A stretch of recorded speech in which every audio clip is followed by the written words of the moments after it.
Well. Hello, everybody. Welcome to the show. Mike and Isis here. Isis, you have a look on your face like you may have screwed something up, but we don't know. Honestly, did you see the green bar going up and down? Are we getting levels? We have sound. No, you know what it is? I really didn't look forward to coming in today. Yeah. I didn't really want to talk about it. I didn't feel like coming down here today. I'll be honest with you. Didn't really want to talk about this, to be honest with you. I didn't listen to Really Sports Radio today. I didn't watch any ESPN or any of that bullshit. Mm-hmm. And so, yeah, that's what that look really was. It was really officially in my head acknowledging that I was sitting here. Sometimes we have to do things that make us uncomfortable. I agree. And I am the worst at that. But I feel you. I was getting called and texted and DM'd and Facebooked and Instagram, like all game long. Every asshole that has my phone number felt the need to reach out to me and talk shit when the Lions were kicking ass. Which is so dumb, by the way. No offense. I'm never going to be that. In my own head, yes, of course. I get it. I get it. It can only come back to haunt you, man. It can. And it's fine, but I kept responding to everybody the same way. Like, dude, you don't understand. Right. I'm as big a Lions fan as you are. Right. Here's what I'll tell you. That was the most awkward and unfun game for me to watch. I bet it was. Actually. It was awful. You know how many times I cheered during that game? Zero. I bet, yeah. 0 times. And that's a fact, bro. I cheered 0 times during that game. Not when the Lions scored, not when the Niners scored, not when big plays happened. Yeah. Dude, usually in my house, when I'm watching the Lions or the Niners play, I am all in on my teams. They've never crossed paths where it's mattered. Right. Never. It's never happened. So it hasn't mattered. And it's like I have this lovable franchise in Detroit that I root for, and I see the build, and I see how things are coming along, and it's awesome. And I have my historic franchise that's got the decades of success, and they're one of the elite franchises in the game. And I've told the story 1,000 times of how and why that became the way it did. And I've often said, I don't know how I'm going to feel until the game starts. I really don't, because I went through this and it was like, oh my God, both my teams made the World Series, the Giants and Tigers, and it fucking sucked. And it didn't just suck because the Tigers got swept in 4. It just sucked in general. I felt like I was cheating on a girlfriend. Yeah. Right? That's how I felt the whole goddamn game. And so Madison, my wonderful niece, made bracelets. And she made me a Detroit bracelet. Nice. And the other side is SF. Oh, that's pretty cool. And so I've got a Detroit one upstairs and a Niners one and a both. Like the house divided flag. The house divided. Dude, I'm telling you, okay? My sister used to, her and Jin, when they first got married, they lived in Jin's condo, and he was a bike path walk to where the new stadium is. Yeah. Okay, so they were in Santa Clara. Like, literally, we'd go to games there. We've been to a couple games. And walked there. Just went from the condo and just walked. Yeah. Nice day. My parents are in Sunnyvale, okay? So they're 15 minutes from the stadium. Yeah. Madison and Reed, like the whole family. My mom was 100% Lions. Yeah. My dad was 100% Niners. Right. My sister didn't know where it was going to lie. And as the game went on, she got more and more Niners. She was like, I can't help it. We were raised this way. It is what it is. Right. Reed was cheering for the Niners, him and his buddy. Madison was cheering for the Lions. Jin was cheering for the Lions. G and I are conversing on the phone. Oh, my God. And it took till midway through the second quarter. Now, the Lions are stomping at this point. Yeah. And G calls me and he goes, I love the Lions, but I'm a Niners fan. Yeah. Like that's, because he and I were like, I don't think I'm going to cheer for either team. Right. May the best team win. It's not like we have any control anyways. I know. That's the funny thing about all that. But I'm in this weird spot because of this show that I'm being Raj is calling me when Detroit's kicking ass and he's like, fuck your Niners. And then immediately switch. He's just being a dick. Yeah. Just being a dick. And I'm like, dude, you realize I can't lose. He's like, well, I'm trying. Yeah. So he's trying to fuck with me. Listeners are texting me and DMing me like crazy. All game long. My friends are. And in the end, I didn't know. I obviously watched the game, and I'm thrilled my Niners are going on, as I would be thrilled if it was the Lions. But it was a really uncomfortable game. I just sat here with Cece and watched it, and I don't know if anyone else can relate to that feeling, because usually you have your teams. It doesn't mean that it's the team in your town. Like lots of people are familiar with, a team in your town sucks dick and you fall in love with some franchise halfway across the country and now you're a Dolphins fan. Right. You know what I mean? Like that happens all the time. And it's like, I've just been a Dolphins fan my whole life. Yeah. Lions have always sucked. Dolphins, I liked Marino. Whatever. Right. But, for me, this was a nightmare scenario. And I didn't want to talk shit. I kind of wanted to be Switzerland. I just wanted to be friends with everybody. I was like, dude, I get it. And it kind of sucked because it took that joy away from me of like rooting like so hard for my team. Like I can do it now. Right. Now I got my Niners. They're going to the Super Bowl, and it's like I'll be back to fucking raising the roof in my living room. And fuck yeah or fuck no. But yesterday sucked, man. And I would have been equally, I can say this, I would have been equally as happy if the Lions would have went on. This would have been fun to come on here and talk about this. I listened to in fact, none. I listened to zero sports media in Detroit. I don't listen to any TV media, radio media, no sports talk media, zero. Yeah. The radio has not been on in my car. Even while I was in radio, I didn't listen to the radio. Yeah, okay? I hear you. And for whatever reason, I don't think the talent's that great. Some of it's all right, but I just don't. For whatever reason, I just don't. And maybe it's because for so long there were competitive things with them where it was like the new sports stations trying to kick the shit out of Riff, and it was like, fuck them. And so maybe some of that's built in, and so I was just like, fuck all of them. Yeah. And so I know a lot of those guys, but I don't listen to them. And it sounds weird, but I listen to a shitload of Bay Area sports talk. Right? Yeah. I listen to a lot. I listen to Damon Bruce and Larry Krueger, and they're doing a killer job on YouTube, and David Lombardi and Grant Cohn. These are names you don't know, but they I my Niners, and because I don't get the coverage here, right? I don't have local shit. I watch the Lions and all these things, but I do want that coverage from out there. And boy, oh boy, I listened to a lot of it last night and this morning, and they're all saying the same thing. Like, the Lions fucked this up. Yeah. The Lions fucked this up. They understand as much about the Lions as we do. Right. And one of the guys I listened to, Larry Krueger, he was like, and I was telling you off air, he said, Isis, this Lions team is for real. Now, these are guys that have been covering the Niners for decades. Yeah. And they've watched this franchise that has won Super Bowls and played in more championship games than any team. You know what I mean? Like, they're that group. And they're talking about the Lions and going, this is a problem going forward. And I thought Larry said the best thing. He goes, that Lions team is the 84 Bears. And I was like, he means 85 Bears? Right. And he goes, no, the 84 Bears, the year before they became the 85 Bears. Yeah. Like, that's how good this team is. He goes, I'm not shitting you. They literally have 8 or 9 of the best players in the NFL on their roster. He's like, this team is going nowhere. It doesn't mean they're going to be in the Super Bowl next year. I know a lot of people are bothered by Campbell's comments of like, we may never be back here again. It's how hard it is.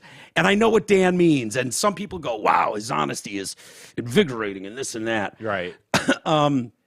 I loved seeing the picture of Eminem and the crowd flipping off the fans. And a girl I went to high school with was sitting right there. She's like, really? Are you here at the game? And she took a picture of herself with Eminem in the background. It was like, you're literally like 2 rows in front of me if you took that picture. That's I'm like, funny. No, it wasn't me. But yeah, I was like, is that fucking real? Because they show Taylor Swift every 5 seconds in the stands. They didn't show Eminem at all. Right. And it was like, no, he was there flipping off the fans. Sure. Yeah. That was a real picture. That's hilarious. Yeah. And, it's too bad the way it went. To have that chance to go to your first ever Super Bowl, be that close, be up 17 at the half. A lot of people are taking issue with the 4th down. I wish he would have gone for it going into the half. to be honest with you.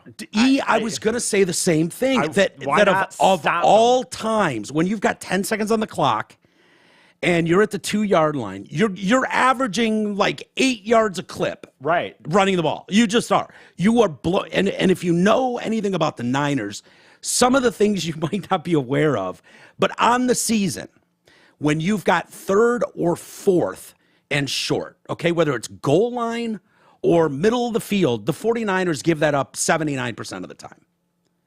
Okay, that's pretty good. Yeah. For us, or would have yes. So the Niners have struggled all year at short and goal line situations to the tune of almost 80%, giving that up.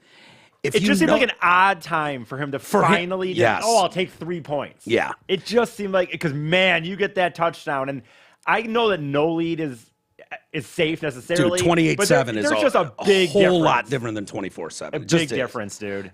For momentum, the crowd is so out of it at that point. Well, and just the morale of them. They can almost at least go, okay, we held them there. Mm-hmm. A touchdown on a 4th and goal when they could take points, it would just stomp you, I feel like. Yeah. But who knows? There's a few plays that a young coach makes. So that one, you and I agree with that one, okay? Like 4th down there. Yeah. I understand it. You're already up 2 touchdowns. Make it a 3-score game. Great. But if you're going to make that decision, then what do you get? On average, 5 possessions a half. Right. You're up 3 possessions. Yeah. At that point. I know. Right? So the Lions need to make 2 stops in the second half. Know. Okay, so this is the situational awareness. The Niners get the ball in the second half. They go down, they kick a field goal. Yeah. You get the ball back. You go down the field in a 6-minute drive. Right. And you forego the field goal that would have erased the previous field goal, made it a 3-score game with possibly 4, maybe 5 possessions left. Yep. Okay? Situational awareness in a championship game with everything on the line, you go, you know what, dude? I know you've done this all year. I know this is what you do. But, dude, at that point, you got to go up 3 scores again. You do. You have to go up 3 scores there. I'm sorry. You just do. Michael Badgley's been fine. Yeah. The shaky kicker was Moody in San Francisco. Right. I felt like Badgley was all right. You know, I get what he was doing there. Fred Warner made a great play on that one that blew that up, that upset that 4th down.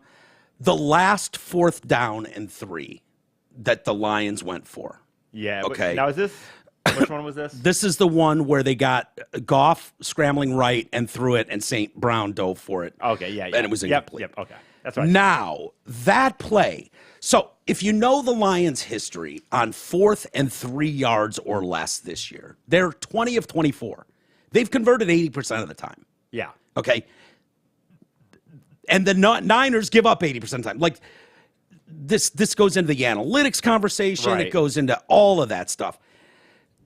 There's a reason that play didn't work, and it fucking should have. That was a gimme. Now, Steve Wilkes finally decided to show up for the 49ers and as their defensive coordinator and trick the Lions a little bit. And what he did was he showed man coverage on that play. Okay, so I know I'm going a little over your head here, but that's okay. I generally, if you tell me what's happening, I know what's happening. Okay. I just don't. I don't pay attention. I'll tell you what happened on that play and why that failed. Yeah. The Lions are very good in the middle of the field. Right. The Niners are pretty good in the middle of the field, right? That's kind of how they run their offenses. So the Niners showed man coverage. Okay? And then as soon as the ball was snapped, they slipped into zone. Okay, yep. They slipped into zone coverage. Now, what that means is things are going to develop, but they take a second to develop. Yeah. There's one reason because you had Josh Reynolds. Now, I understand he had 2 huge fucking drops, but he's been a stud all year. Right, okay? for sure. So that thing happens. That 3rd and 10 drop is inexplicable. That one was crazy. 4th down is a tough catch, but as a pro, you got to make that catch in the biggest games. You just do. Totally. But shit happens. Shit bounces off face masks.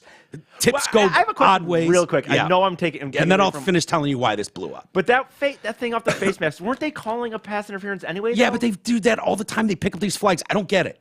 What did you see? You threw a flag on something, and then it would have been defensive pass interference is what they were going to call. They weren't going to call offensive. So even if the pass interference happened, he was going to get the ball there anyway. Yeah. So it didn't really matter that it bounced on his helmet. No. That's why I just kept hearing them say that. I'm like, but then they throw a flag. Unless Vildor, had Vildor caught the ball, which he should have, tough play. Don't get me wrong. Very, very tough play. Maybe. But had he caught that and they picked up the flag, because they decided it wasn't, they didn't say, because I saw some people say, I never heard them announce what happened, to be honest with you. They just picked up the flag is what they announced. They said there was no flag for pass interference on the play. So they did pick up the flag. Yes. So had Vildor picked that ball off, I think it would have stood. It's just a pick. Okay. So, but it would have been a very tough play. I understand. These are fluky things that happened, and none of these things went the Lions' way when they had to. Any one of these things.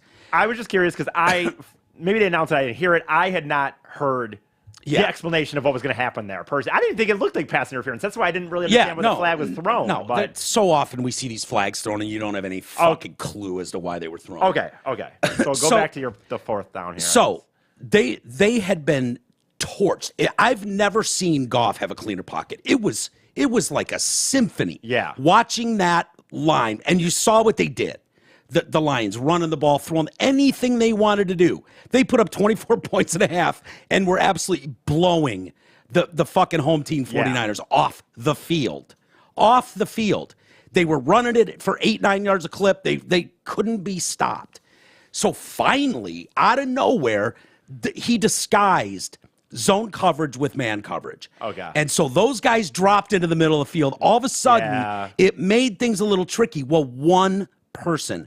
And if you know, Eric Armstead has been dealing with plantar fasciitis for a month.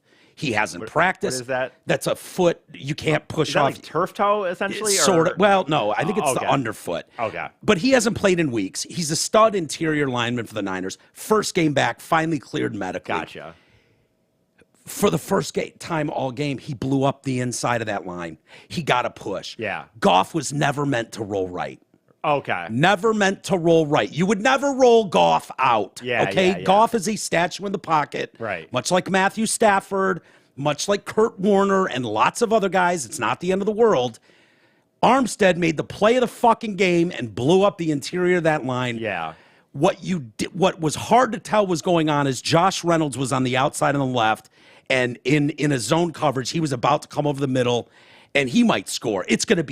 It is so wide open. Yeah. The play call worked brilliantly. It was going to work brilliantly. It was going to be a first down for sure. Yeah. Maybe a walk-in touchdown, okay? Game-changing.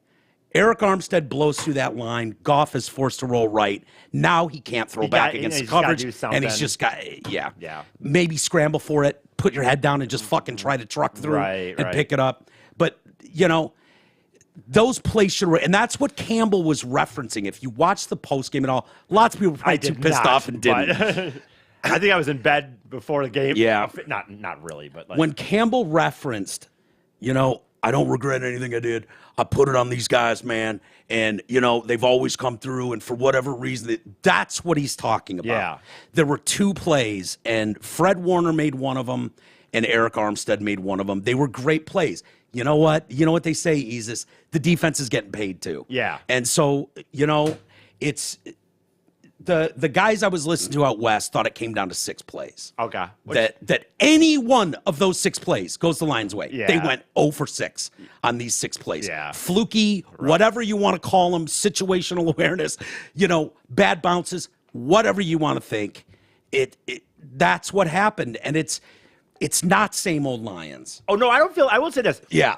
As lots of people are jumping on that. As bummed as I am personally, and I said it to you before, I do now appreciate more how hard it is to get here. I don't know that they're going to get back to this game next year. I think they're a good team. I think they can. Yeah. I 100% am ready to be back next year with the confidence that they have a chance to get there. I do not believe this is the same old Lions personally. No. For whatever it's worth. No. And even though it's going to be very tough, obviously, I think it can happen. Like I need a little break from this emotionally, but I will be ready when the year starts. I kind of am ready. I think that a team can do it again. Yeah. I know it's going to be tough, but I think they can. And my only reason I'm saying that I think they can is I would not have thought about that in a Scott Mitchell Lions or a whatever name generic Joey Harrington, whatever you want to say. I'll tell you, in the context of that, the 49ers have been a great squad for years, for 7 years. Well, haven't they didn't they lose 2 NFC Championship games in a row themselves just recently? Well, what I'm going to say is they've been a really good team with Kyle Shanahan, right? You think of them as like, oh, God, they're always a problem. Right. They went to the Super Bowl in 2019, and then they didn't go in 2020, 2021, 2022, 2023. Right. 6 years later. Here we are. Yeah. So, and they almost didn't go this year. I mean, it's argument, you know what I mean? It wasn't like they didn't come out smoking against the Lions. This is so what you're dealing with the Lions is fans know. The Lions have a real roster and a real shot, but it's really fucking hard, man. Yeah. You just don't know. And the fact that both teams went into that game last night fully healthy. Yeah. Like all your guys. Right. It's a miracle. That's rare. It's a fucking miracle. And it just, And that's the problem. What happens if Goff gets hurt next year? Yeah. You know what I mean? So there's things that can lend, we got very lucky this year. A lot of quarterbacks had issues this year. A lot. Oh, God, And we didn't, luckily. No. Does that happen again? I don't know. Goff seems Luckily, we to have a be good a offensive line, but we have an incredible offensive line. The Lions too. Yeah. So luck that but helps. You know what? These guys, they just do. They just get hurt. They get hurt and they get banged up and they get ankles. It is what it is. It's the game. It sucks. But the Lions are going to be good. Whether they go the distance next year, who knows? I know. But they're going to be in the mix. Yeah. They're going to be in the mix. And even if they fall short next year, they say they don't even make the playoffs. They still have the foundation. Yeah. Right? Well, I would say failure to make the playoffs would be tough. If they don't win the division, they don't win the division. That'd be tough. Dude, you are one injury. And I'll tell you, you know the saying, who's to say what's good or bad? Yeah, I know, yeah. Right? Yeah. Right? You know that saying. Oh, yeah. So the Niners went in 19. And then in 2020, they had an injury to quarterback. And the whole season, and then they had a bunch of injuries. Oh, yeah. I remember that. Something like that. And they ended up winning 3 games. Yeah. Well, that led to them getting the second pick in the draft. Okay. And drafting Nicholas John Bosa. Okay. Who's an absolute fucking beast. Okay, so I guess. So then it's like, oh, shit, you just went from this, while who's to say what was bad, without that injury to your quarterback and tanking the season. Your dog's going nuts up there, by the way. I don't know if you hear that. Really? Or not. Yeah. That's not good. Oh, you know what? There might be some meds being delivered. Okay, I just thought I'd throw it out there. God damn it! If maybe you're getting robbed right now. Who knows? Yeah, it could be. No, did you know Walgreens delivers like my heart meds? Everybody does now. Yeah. I mean, so. Well, anyways, they're like, the guy over there, Ollie, calls me and he's like, hey, do you want me to deliver these meds? I was like, sure. Yeah. And then he delivers 2 of the 4 meds. And 2 of the ones that he didn't deliver were the ones that I absolutely needed. And I was like, fuck, man. So I called them today and they were like, well, your insurance has already been charged, so we're going to have to charge you full price. I'm like, the fuck you are? What? I'm like, you guys didn't deliver them. And they squared it away, and so they're supposed to deliver them. Usually I get a text, but...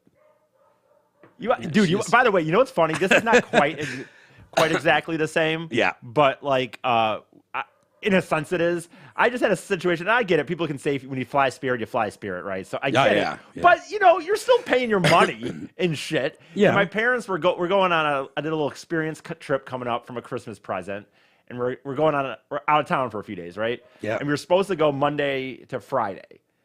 And then I got a few emails about how, your time has changed. And at first it was just a takeoff time. Like, instead of leaving at 7 in the morning, you're leaving at 9. I'm like, okay, that's no big deal. Whatever. Are you going to warmer climate or something? No, we're not actually. Okay. We're going colder, technically, going up to Minnesota. Jesus Christ. 2 vacations in Minnesota. The reasoning is I like to do the kind of experience things. I felt like we've done all we can in Michigan for the most part in a wintry situation. And so I looked at something sports-wise, and I never cheer for Michigan State. My brother went there. Yeah. They cheer for both. I don't. But they like Michigan State a little more than Michigan, I think. And so we're going to go to a Michigan State basketball game up at the Minnesota because they got a kind of old school stadium. I just thought it'd be a cool idea, something different. Yeah. Point is, though, you're supposed to fly out Monday to Friday. And finally, I start looking at my iPhone, which always has the little notifications. Oh, you're doing this today. You're doing this today. I'm like, why do I have a flight on Thursday? I shouldn't have a flight on Thursday to Atlanta and shit. One of those emails they sent me about my changed flight, they just switched the fucking day and said, oh, well. Like, not just, instead of leaving at 2 on Friday, you're leaving at 3 or 9 in the morning. No, you're leaving Thursday now. Yeah, they did that with me my last flight out to the Bay Area, actually. They were like, we hate to do this to you. We're really sorry. Yeah. Your 12:31 flight has been moved back to 12:32. Do you need to cancel? They moved it a minute. Oh, a minute. Oh, well, mine is a 1 minute. fucking day. I called him up. I'm like, dude, I'm like, it's one thing you're moving a few hours, but man, this is like a vacation. Yeah. And you're just saying, yeah, well, That's now you're kind of bullshit, dude. Dude, it's fucking, and they're like, this is what they offered. They're like, well, I know that's really bad. You could get a full refund, which I can't really do because no other flight's going to be, it's dirt cheap, $100 round trip, you know? Yeah. So I can't do that. They're like, you can get another flight another day for free. Well, now they don't have any flights. Like 2 more. Like they don't have one on Saturday, so we'd have to fucking leave Sunday and shit. And I'm like, so we're gonna stay there for 2 extra days to save the money. So we just can't do it. We're just coming home a day early now. And not only that, such bullshit, dude. And not only that, we're not fucking. It's not a direct flight. We're flying essentially two of the same flights. We're flying from Minnesota to Atlanta, sitting there for an hour, and then flying from Atlanta to Detroit. And it's just like, oh, well. Yeah. That's my I've never vacation, understood that one when you overshoot your destination by fucking 3 hours and just like, yeah, well. Right. I've done that before, too, where I'm like flying back to Detroit from out west or something. Yeah. And I've had to reroute in Atlanta, and I'm like, And I called them up. I'm like, can we do? And they're like, the option. I mean, technically they gave me options. They could give me a full refund, which wasn't going to help me at all. Yeah. Or I could stay an extra day or two to get the next time they're going to have flights out, I guess. Good Lord. Anyway, but that just when you mentioned the meds, it just made me thinking like, it's like, dude, you fucked this up, man. Like I had a vacation, and you're. What if I was going somewhere the lady actually told me, like, well, I don't know what to tell you. They already charged your insurance for him. I'm like, well, your delivery guy didn't fucking bring it. Right. And Allie got on the phone. He was like, oh, I see your insurance already charged. And I go, Allie, that's not my problem. He goes, no, I get it. He's like, our delivery guy forgot to take that. Yeah. So hopefully that's what that is, or I'm being robbed. Hey, why don't we call Greg Henson really quick? He's going to piss some of you off, I'm sure. I don't know what he's going to say, but he was taking Oyster to the dog park, and he's got a couple minutes. Why don't we get a lifelong Lions fan steak? I don't know if I would say that. I'm just kidding. Call him. Hey, buddy. What's going on? Nothing. We're live on the air right now. Cool. I'm going to the dog park. What's up? How's Oyster doing? Good. She's laying here. She's a good baby girl. Yeah, she's awesome. Well, what do you think, Greg? And I'll forewarn you. People have already reached out to me like, I don't want to hear fucking Greg Henson shitting on this team today, blah, blah, blah. They've had it. So tread lightly, my friend. I'm not treading lightly on anything if I don't feel that way. Tell them to F off. Okay. I will. Hey, I'll pass along the message. Hey, people wrote me last night and said, fuck you, loser. You're not welcome in Detroit anymore. So, you know. You aren't? No, because they just assume as a 49ers fan, I couldn't possibly like the Lions. Who cares? Fans are idiots. Sometimes, yes. Very much so. Yeah. If you've been in our business long enough, you understand that, and you just kind of laugh it off. Yeah, you laugh it off because the ones that would reach out like that are really kind of deranged for the most part. I mean, they have no sense of perspective. Yeah. They have, I don't know. What kind of grown man does that? I don't get it. Well, you know what? I will, in their defense, I will say this. You don't get sarcasm on texts and DMs and Facebooks. So they could very well be just yucking it up in their own head like, tongue in cheek. But you don't know. Maybe. You don't know. But a lot of them are sad humans. Oh, yeah. I've run into millions of those over the years. You can imagine. Yeah. Like I care what they think of me and what names they call me. Yeah. Do you realize you can literally call me nothing now that I've never been called? Yes. Yeah. And you know what, Mike? Yeah. All over sports. Yep. I had a listener famously I've talked about on this show before, and he used to email into the Drew and Mike show, and he would call Mark and I. We were doing commercials for McDonald's breakfast or something, and he would call us the McGriddle twins and the Fat Boys. He would call us every horrible fucking fat name you could. And it's funny, I wasn't even fat I was probably 170 pounds at the time. But he would take all these shots, and I so much he emailed so much and said so much shit about us being fat that I recognized his name. And then I'm at an event, I swear to God, one day, and he walks up, he's like, "Hey, I'm so-and-so. I email the show sometimes." This dude had to be 400 pounds. He's wearing gray sweatpants with mustard stains on them. Oh, Christ. And I was like, dude, this guy's been living in your head for a while with these. You would have thought he was an Adonis. The way there was a guy today calling my wife cunt and stuff on Twitter. Because of something you did? It wasn't me. It was somebody else, and I commented and said, "This guy's got issues," and he went off. And I'm like, buddy, you care about men in tight pants way too much. Yeah, right. You know, relax. He called me gay and made fun of my kids, and yeah, I got run out of Detroit. Blah blah. And I just said, dude, you're a fucking cliche. Yeah, the you got run out of your job tag that people always hit media people with. Little inside baseball. They don't even consider you having a career in radio till you've been fired from a job. Right. We laugh at it. We laugh at it because it happens to all of us all the time, like no matter where you start. And so, I mean, my whole point is I don't care what anyone says about anything. Yeah. No, I shouldn't say I don't take it personally. They're just, I mean, you see these reaction videos on TikTok. It's insane how people act over football games. And I thought I was passionate back in the day. Yeah. I was never this idiotic ever. Well, I can't tell if you're talking about the guy that whips his fucking beer glass through the TV and shit, or rips his and and his buddies. Everyone thinks it's hilarious. Right. And I don't know, what do you think? 5% of those are real? And the others are just they've got some junker TV to hang on the wall so that they could destroy it for clicks, probably. Yeah, it's just it's all social media cred. It's embarrassing for adults. Yeah, You're a 15-year-old kid. I get it. But grown men jumping around in jerseys acting like idiots. That's just not for me, man. Yeah. Well, that's what gets people killed at games. Idiot fans like that. Yeah. You don't see that as much anymore, although it did happen this year to a Buffalo fan, I believe.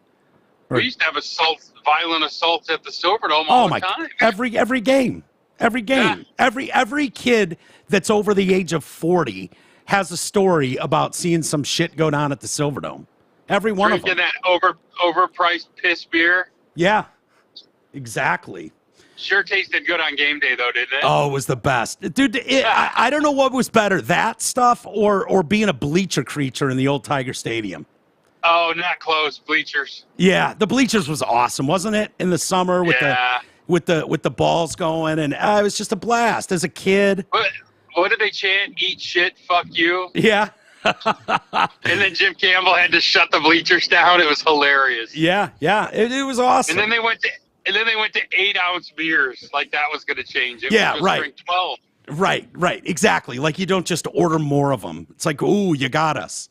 Right.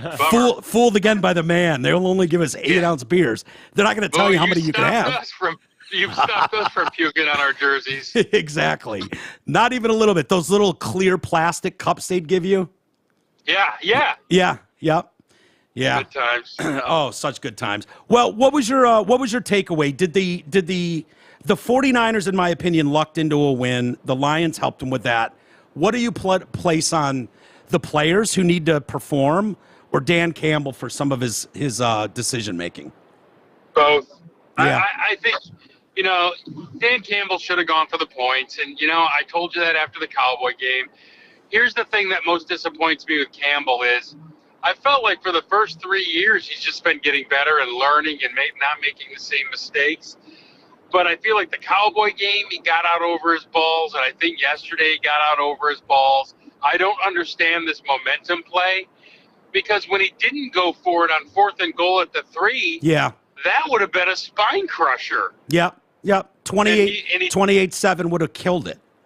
Yeah, and he didn't go for it there. So what are you talking about? Yeah. I don't know. I feel like Dan Campbell sometimes coaches by the seat of his pants, and ultimately that has to end. He's done a good job so far. Not mad at him over it, but it was part of the reason they lost.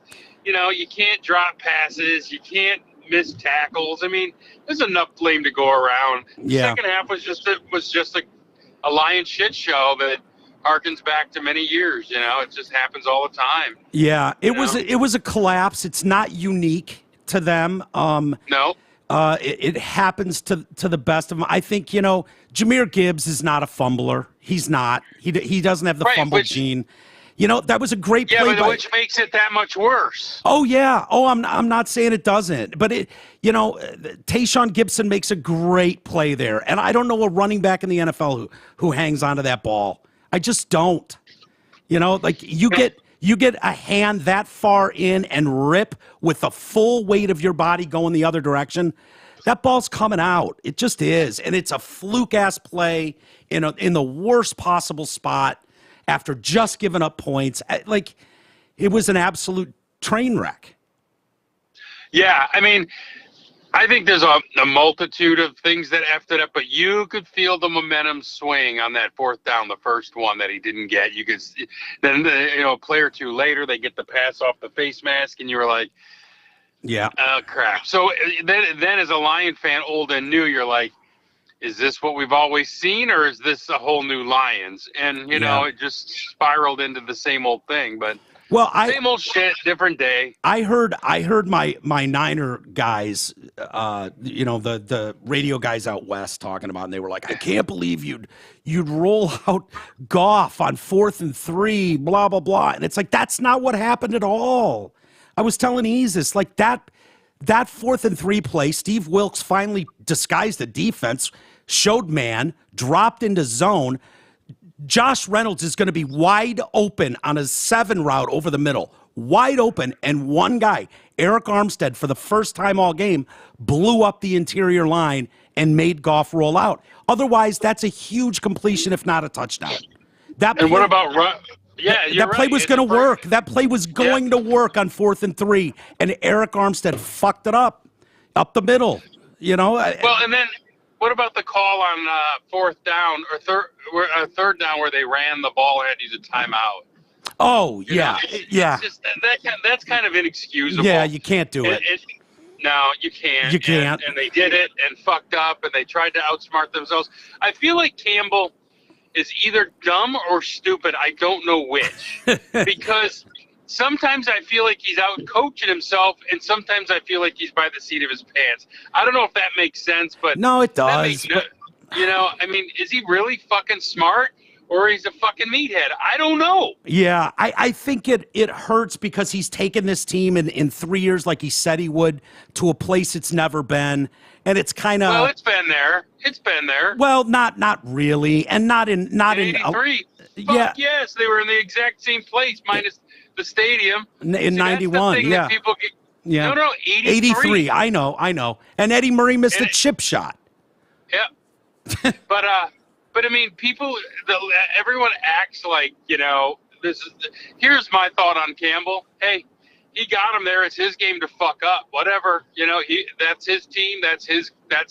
If you want to beat Dan Gamble, go for it. I'm not down with that all the time, and I've told you that time and time again. You have. This going for it shit was going to haunt him, and it did. Yeah. And look, if it's a regular season game, I'm down. But man, you got to take those points in the NFC title game on the road. Yeah. I don't know, man. That's a real risky proposition. And then to double down when you could tie the game and keep it a one-score game. I don't know, man. I think he fucked up. But you know what? A lot of guys fucked up. Yeah. You can't drop passes. You can't do this. You can't do that. A lot of guys fucked it up, dude. Yeah. It's the way it is. It is what it is. Josh Reynolds, he's had a great year, and I hate to single one of these young guys out. I get it. They're pros. They make great money. You cannot drop that fourth down, and you sure as shit can't drop the 3rd and 10 that hits you right in the numbers. You just can't do it. I know. You just, I know. No great teams are going to do that. They're just not. They rise to those moments. They make that play even when it's really, really hard. And, I don't know if that's a growing pain thing or if that's I don't know. I don't know what the answer is, but in such big moments, you just can't have it. I know. And there's enough blame to go around. I think the only one you can't blame is Ben Johnson. I thought he called a great game. The flea flicker was a little suspect. When you're running it down their throat, why are you pulling off a fucking flea flicker? I get that, but I also understand. I thought he was open if he gets the ball to him, but Goff. I think Goff couldn't get his full weight behind it or something. But no, he couldn't. But I think how many times did the Lions rush in the second half? And this is a bit of a weird take if it's like, well, they only rushed it 8 times or something in the second half. What the hell? You had this big lead and you were running down their throat. Well, Steve Wilkes was going to make adjustments, and he did. He changed. They did. They were stuffing it. Yeah, they were stuffing it. The Lions were not going to be able to run at will in the second half. Well, and not just that, the pass was open. They kept dropping the passes. What do you want? Yeah, 100%. I mean, the Niners sold out to stop that run in the second half, did a good job of it, and guys were open. They just dropped the ball. Yeah. They did. And, do you believe in analytics, or are you kind of like situational awareness matters that you got totally into situational. Analytics is fine. It's a tool, but it's not the be all end all. Yeah. And I say that to anyone who tells me that. Yeah. It's a tool. You look at, like I said, you can't say I'm aggressive and not go for it on 4th and 3 in the first half, and then say I'm aggressive and go for it in the second half. But you don't want to take accountability for the first half one where you should have gone. I'd have rather have him go there and not kick the field goal. Yeah, I would have too. Because if E and I were talking about this before you came on, but if you know the stats this year in those 3rd and really short or 4th and short, 4th and goal from the 2 or 1 or the 3, the 49ers were giving that up 79% on the year. 79% of the time you beat them on the 4th and 1, 4th and 2, 3rd and 1, 3rd and 2 from the goal line. And the Lions were on the season, I think 20 of 24. They were 80% success rate just running the damn ball. And so you take those analytics in that situation, and I'm with you. You kind of stomp out the whole game. If you go up, it's over. It's over. You go up 28-27. Obviously, it's not over, but it sure shit feels over. But you know what? Then you go kick a couple of field goals, you're done. You're done because you're going to run out of possessions. You just are. Yep. There's not enough possessions to make the comeback. If at that point you're up 3 touchdowns at that point, for conversation's sake, you have maybe 5 possessions in the maybe 6 in the second half. The Lions only have to stop a couple. You kick 2 field goals, all of a sudden there's zero room for error for the 49ers. Zero. Absolutely. None. Absolutely.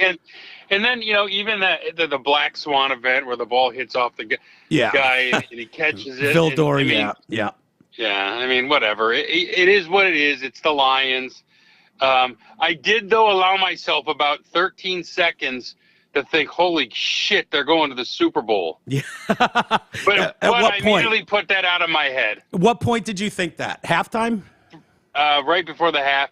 Just before he didn't go for it on 4th down, I thought he's going to pound it in here, and they're going to be up 28-7, and they're going. Yeah. And then he didn't get it, and I'm like, well, I don't like that much. And then, but I did think there for a minute. I said, if they pound it in here, they're going to the Super Bowl. Yeah. How did that happen? You know? It's crazy when you think about it, man. But it just kills me because they were that close, and they should have. It's just so easy to second guess, and hindsight is 20/20 with all these decisions. The history of the Lions the last 3 years tells you those 2 4th and 3 plays, they're going to get that 95% of the time. They're going to get one of those, and it was coming open. It was going to be wide open. They both should have worked actually, but. It's just, it is what it is. It's a tough game, and let me tell you this, Mike. Yeah. There's no fucking guarantee they'll ever get back. No, Campbell said it last night. Well, you know what? I remember walking out of the Silverdome, when they said the Cowboys and Summerall and Madden, Cowboys and Lions will be the team of the 90s. Yeah. I remember watching that Redskin game going, they should be able to get back here next year. Yeah. Just imagine all the jackholes who walked out of the 1958 championship game going, we'll get them again next year. Yeah. You know what I mean? There's no guarantee this is happening again. Yeah. And people act like it's a foregone conclusion. They could have a better team next year and not get there. Yeah. I You believe. just don't know. You can fact check me on this, but I believe I heard that 57 championship Lions game, Yeah. the 49ers took a 24-7 lead into the halftime. Oh, hilarious. Isn't that fucking wild? That is very wild. Yeah, and then the Niners and the Lions came back and won that. Yeah. You know, and the other thing that's so very Lion is next year the North will be stacked. Stacked. Absolutely. Green Bay's stacked. good. The Bears will be good. The Vikings will be around. Just like the Lions. All the years the conference was shit, they were shit. Yep. Now the division's going to be good, and they're good. Yeah, So they're going to have the best division in football. It's certainly in the NFC. yeah, just in time to pork us. Yeah. Oh my God. I hope not. You know what? One of the guys, I thought it was interesting. I was listening to Larry Krueger this morning and Damon Bruce out in the Bay Yep. Area, and Larry goes, "This Lions team, this is the '84 Bears," and I immediately thought he fucked up. He meant the '85 Bears. He goes, "No. This Lions team is the '84 Bears. Next year they're the '85 Bears." And Yeah, we'll see. we'll see. It depends on what they do in the draft. If they do Yeah. as well as they did this year, I mean, Jesus Christ, to get 4 guys in the first 2 rounds that play. Yeah, start And and play do well. well. Yeah, Yeah. unheard of. Since the 1980 draft of the 49ers, when they drafted an entire starting backfield that all went to the Pro Bowl as rookies. Yep. That's the only thing I could compare it to. Not to always bring it back to my Niners, but I know the history. I know the history. The Niners I know. are the gold standard, baby. I got no problem with them. I like the Niners. Yeah.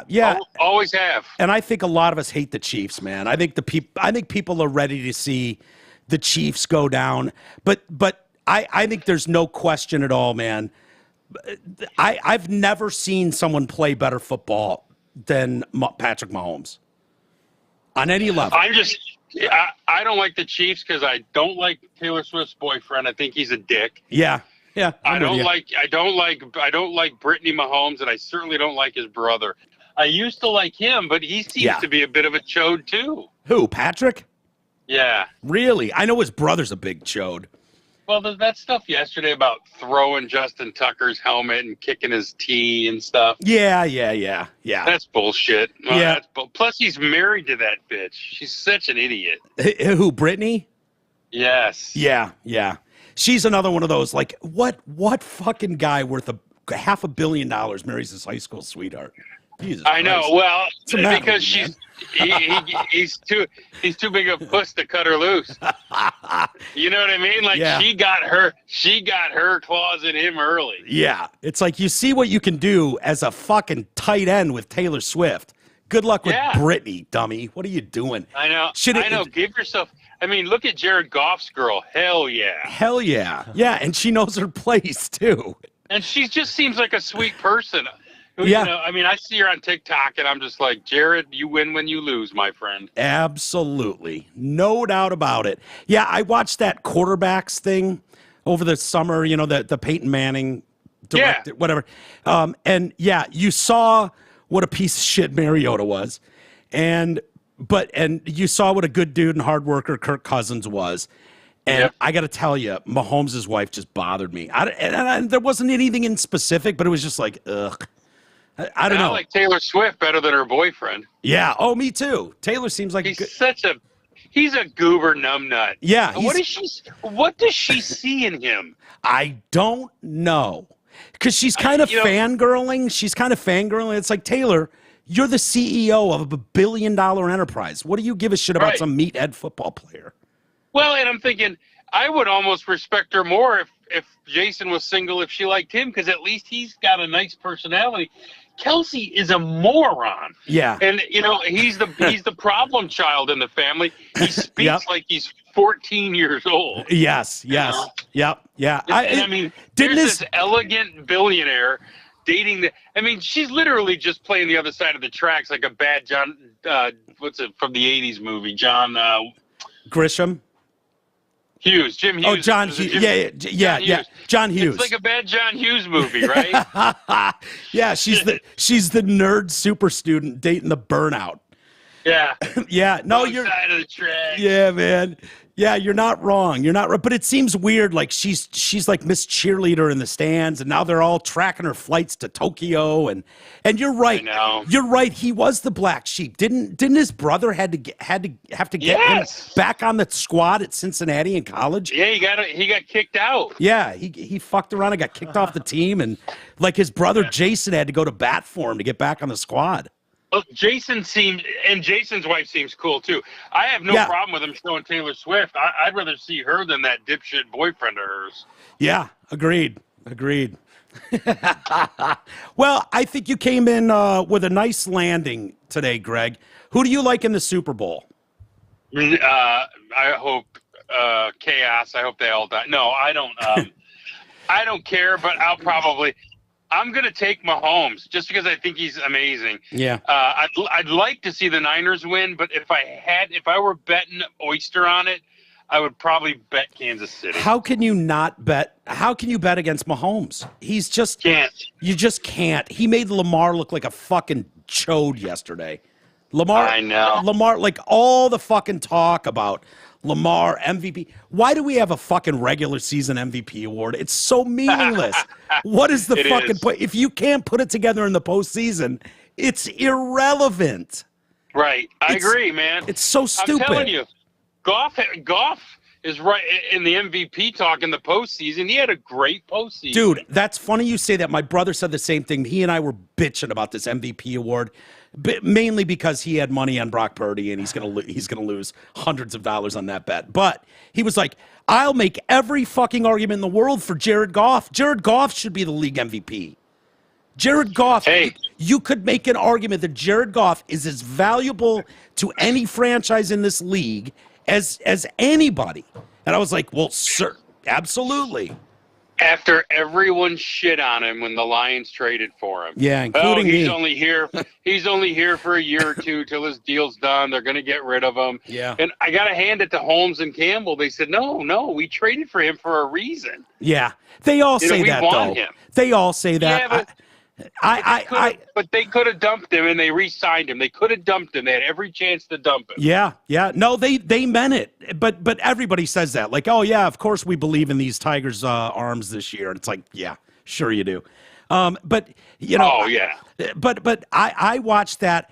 I think I was jaded against Jared Goff because he played for the Rams. He was in the NFC West. So I saw him twice a year, and they never beat the 49ers. Aaron Donald never showed up in those games, and Jared Goff never did shit. So I was like, Jared Goff sucks. I've watched him for fucking 5 years suck. Like, so, that was just my not so researched. He's nails down, brother. Dude, he's great. He'll never be elite. He can't run. But outside of that, if you can get a clean pocket, and the Lions did it for an entire half yesterday, almost 3/4 of a game, they gave him a completely clean pocket. It was beautiful. Yeah, they did it. That offensive line's good. I mean, Sewell is elite. Oh my God. I mean, that guy. Beast. Absolute beast. When they drafted him, I looked at my son and said, not sexy, but Jesus Christ, is he good. Smart. Just smart. Yeah. Yep, absolutely. And mean as the day is long. And a lot of times offensive linemen are just big, lovable pussies, right? Oh, yeah. Not this guy. The Eric Zempels of the world. Yeah, there's a lot of really – I mean, my favorite players are offensive linemen because they're just happy-go-lucky guys. Yeah. Remember the Shane Bonham years and all those guys? Those guys, they were awesome. They're riot. They're a fucking riot. They want to drink beer, have fun, exactly. drink women. Dude, you go out with Mike Compton, Shane Bonham, Eric. Like, dude, those guys were a fucking absolute riot. You're right. Lovable teddy bears. Yep. They're different than defensive linemen because they're not insane. Right. Yeah, playing with a different motor, but they're all nice guys, man. Oyster stared at me like, "Are we going to sit in the car?" Go get your ass in the park. Hi, Oyster. And she's a good baby girl. Hey, yeah, she's the best. But I won't keep you any longer, dude. What a great season for the Lions. It's too bad it kind of ended the way it did, but you know what though? I'm not heartbroken because I expected it. I took them to lose, but it's only because I didn't think that defense was ready for prime time, and they proved it. They need another edge rusher. They need a corner and another playmaker on defense. But, you know, like I said, Mike, they could be better next year and not get back there. Oh, yeah. Oh, 100%. I was just telling Isis. I can't imagine that, but it could happen. Yeah, dude, the Niners went in 19, and they haven't been back until now, and they've been a premier team in the league for all those years. It is what it is. It is what it is. I mean, it's the foosball, brother. It's the foosball. It's the foosball. All right, man. Go take Oyster to the Park. Thank you, Greg. I'll be in touch. All right, take care, man. Okay, see you, buddy. Bye. Bye.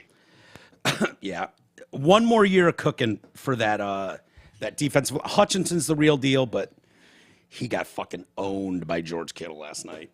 Yeah, again, it's stuff that I probably didn't know. I just watch how I watch. But yeah. It's what it is, I guess. Yeah. Well, did Greg upset you? No. Okay, good. I mean, I think I would say I don't think we're different people. I would say. Oh yeah. I would say that me and him are different well, people. He's a professional that covers sports broadcasting. I think he's a little harsh on society. I would say. I think it's a little harsh on people. Well, but that's okay.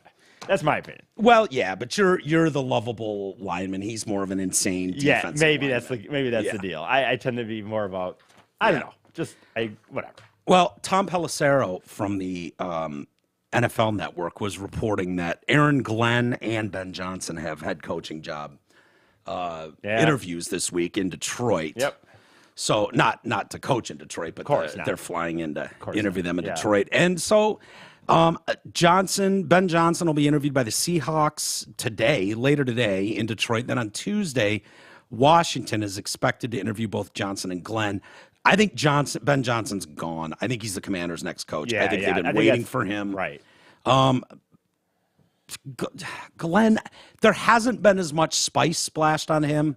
You know, last year, the secondary, I mean, there are a lot of people calling for his head for a long time. So, yeah.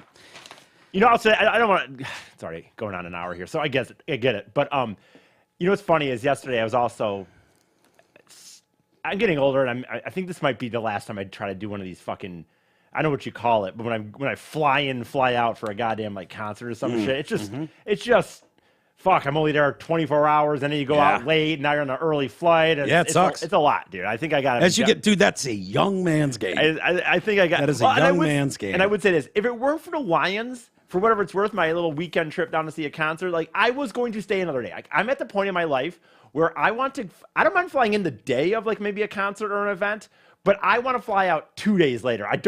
So I can have like the next day to just sit in a fucking hotel room. I don't want to be on a plane when I went to bed at 2 a.m. and now I'm on an 8 a.m. plane. Yeah.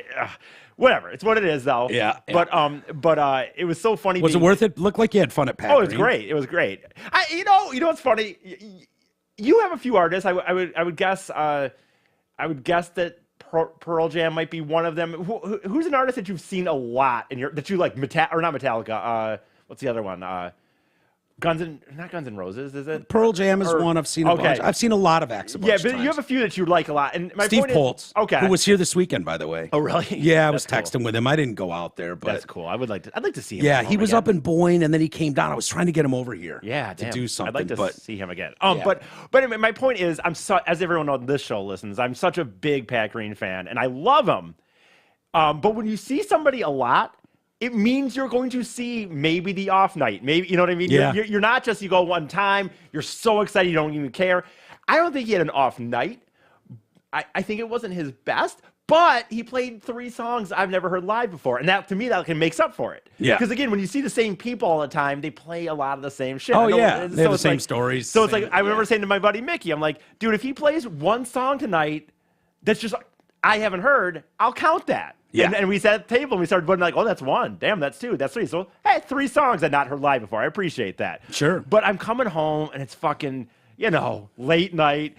And then it's like early flight. Did you get shit-faced at the show? I did a better job. I didn't get kicked out as if people might know. I got kicked out of Billy Bob's a few years ago. Did not get kicked out. What were you doing at Billy Bob's when you got kicked out? You're not allowed to stand. Oh, God, chairs? It's a weird venue. I don't really love the venue. Isn't that like a famous Texas It's very venue, famous, yeah. Yeah. I don't want to get too nerdy about it. I don't love the venue. The reason I go is because it's very cheap to get flights into Dallas a lot of times, and it's a big arena. It just works for my schedule. It's worked. It's not my favorite place to see him, but it's an easy place to usually see him. He plays there once a year, whatever. Yeah. But it went great. But I'm flying home, man, or getting ready to go home, and I'm in the lift lift, and the fucking cab or lift dude loves the Lions. He's a big fucking Cowboys fan, but he's talking to him. He's like, I think they got it. I'm on the plane. I'm on Delta, luckily, so I got the TV, and I'm watching legit pregame for 3-hour flight. That's all I'm watching. Yeah. And I'm just like, wait, you weren't watching the first game? It wasn't on yet. Oh, you were watching pregame. Pregame, yeah. And it's just funny because it did add to it. It just built. There was one San Francisco fan. This.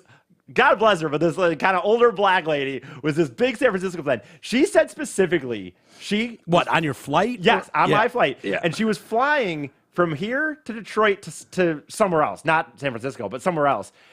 Chicago, I think. But she had to do a connection. For whatever reason, she had to do a connection. And she told me very specifically, and several people on the plane, that she chose going to Detroit as a layover so she could wear all of her San Francisco shit. Yeah. And walk around the airport in her San Francisco shit. And I give her credit for that. I think that's why sports is cool. It's balls. But she got on it's the kind plane. of a chick move. Oh, chicks know no just guy's going to lay him out. Fucking booing her and shit. Really? No, I mean, not in a mean way. Very in a fun way. Well, I'll tell you. But anyway, my point is I just got so hyped up, dude. Yeah. So hyped. I'm sitting there, and I'm like, maybe they can do it. Maybe they can do it. Maybe Detroit repped, man. I'll tell you. sure. Those shots. Everyone in Dallas wanted us to win, by the way. Oh, yeah. Well, in shit. Dallas, they hate the 49ers. Yeah. They fucking Oh, that's hate a good the 49ers. point. That's a good fucking point. The 49ers. That's a good fucking point. Yeah, it's like me rooting against the Cowboys. Like, anybody beats the Cowboys, I'm all for it. That's a good point. I didn't think about that. Yeah, really. yeah, they're absolutely I got lots of people going. Historic enemies. Okay. So, yeah, that's why they're doing Very it. good point. Yeah, they're not threatened by the Lions. They're mocking. Very in a good way. point. Well, I liked it. Yeah. I will say, the guys I was listening to this morning were like, I got to tell you, I have never seen that many fans from another stadium at a Niners game. At a Niners game. Because don't they because the Niners their tickets for the most part. Yeah, the Niners are not like the Lions have traveled so well the last year and a half. Yeah. And the Niners always do too. Yeah. They travel really well. You're not going to take over their stadium. Right. Right. I don't think. Remember the days of Green Bay fans and Bears fans taking over the Silverdome or all that shit. You're not going to do that in San Francisco. Yeah. And hopefully you never do that again in Detroit. And the Detroit fans are absolutely rabid. These guys were blown away. They were like, we've never seen another team's fans come in here and fucking bright blue, all blue, and just like they're here and they don't give a shit. When I left on Saturday, they were blown away by it, dude. The fucking airport on Saturday, dude. It was just a shitload of flights headed to San Francisco. Never, I feel like been in a place. Maybe again, if I could go back to '97, we talk about car flags. But to be in a place like Detroit Metro and literally every other shirt is a Lions shirt. Yeah. I mean, the feeling was just so crazy. And I can't even say that this is a fact. But when I got off the flight, I landed around 3 p.m. Obviously, the game's at 6. So many people wearing their Lions stuff, but it was like as quiet as I've ever heard an airport. And I feel like people were just like, okay, now it's kind of here. Does that make sense? Like Friday, it was like everyone was like, sucks go that Lions! it's gone too. Go doesn't Saturday, yeah, go Lions, go Lions. Yeah. When I got off the flight Sunday, like they're wearing their Lions gear, but I noticed it was very quiet, and I just think it was because people were like, let's go, man. Let's get to 6, get to 6. Oh, dude, I was texting with so many people. It's over. You're right. The amount of gifts that I got and videos of people biting their nails and just shaking uncontrollably. Like, I can't wait. Me and Derek were going back for 3 days. It was like 72 hours, 71 hours and 45 minutes. For sure. It was just like crazy. No, and then it turned out to be miserable for me. I fucking hated it. It was a great feeling for that week. I would have liked it another longer. Yeah. Maybe next year. I don't know. Yeah. It's the first time in my life where I do feel like I can say maybe next year, though. I would say that. Like, even, again, some of those playoff runs when they lost to Dallas, or even though it happened with a penalty and yada, you didn't feel like maybe next year necessarily. Yeah. Sum up? Sorry. I'm just curious. Oh. Yeah. I think I got to do. I haven't done these reads in too long. I have noticed that, but I guess I didn't. I never deal with them, so I'm like, oh, I'm such a dick. Everything's been thrown into shambles. Yeah. And I will do some more Drew and Mike stuff. I'll get into that. It's kind of crazy over here. I have construction starting tomorrow. Okay. So it's going to be kind of a zoo around here for the next few months. This part of the show is brought to you by the Backcourt Restaurant in Clarkston, located in the Deer Lake Athletic Club. The Backcourt combines first-class service. They really do, and their food's spectacular. With a relaxed, friendly atmosphere and a chef-inspired menu, they have daily dinner specials throughout the week, live music Friday nights, and on Friday and Saturdays, the best damn prime rib in town. Next time you're heading out for dinner or drinks, stop by the Backcourt Restaurant in Clarkston. Call them at 248-625-8686 or visit DeerLakeAthleticClub.com. I'm telling you, man, Forey brought over, he brings steaks over sometimes, and they're just the fucking best. Yeah. And he brought over their potato soup and their steak soup. Dude, I've never heard of a steak soup, I guess. Dude, it makes sense, but I've never heard of it. Literally was the best soup I've ever had in my life. Yeah. It was like they just took a whole filet. And just put it in soup. Yeah. And it was just like, okay, this is the greatest thing I've ever had. That makes sense. I don't know why I've never heard of it. Is it a steak soup a thing? Well, I don't know. You heard I of it didn't before, know. though? Dude, I've heard of I've heard of steak, and soup and stuff. Yeah, you've heard of steak and soup. Very good. I've just never. I've heard of potato soup and lots of different kinds of soup. Yeah. I don't know, chicken soup. You know what I mean?